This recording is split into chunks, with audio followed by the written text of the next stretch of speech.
there has to be a witness of the Holy Ghost. That's the role of the Holy Ghost, right? He's the testator. He is the witness of the Father and the Son. So you have to, like, apostolic witness, our witness of Christ has to be built upon confirmation of the Holy Ghost.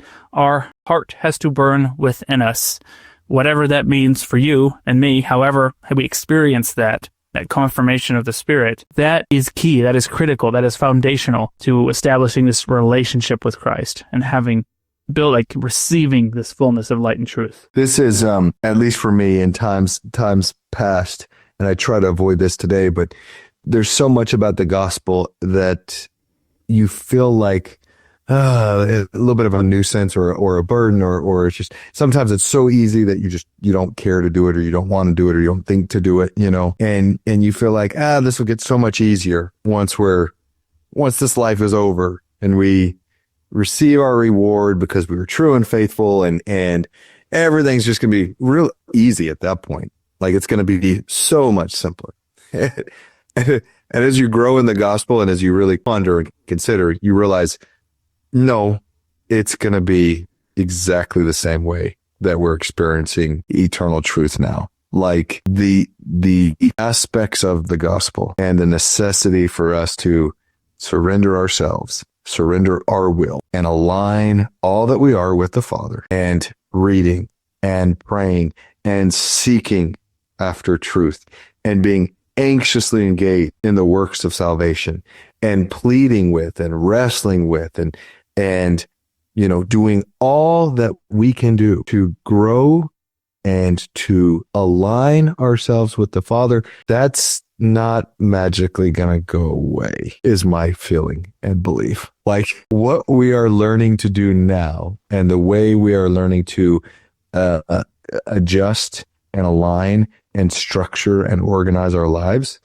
that's being given to us for a reason, because this is the way, and this is going to be the way. And even as we continue to move forward in our eternal progression, the things we're developing or should be developing now are not magically going to disappear because they're no longer needed. We're still going to need those attributes because the same is going to be required in the life hereafter. This life is a test. It's a dress rehearsal, okay, for the next life, which means celestial resurrected life is the second act, right? It's more of what we're doing now. It's what we're being prepared for in the church and the covenant path. When we get there, we're going to be continuing this work in perhaps a much more engaged way, even. Like, the roles may be different, like our responsibilities, our stewardships.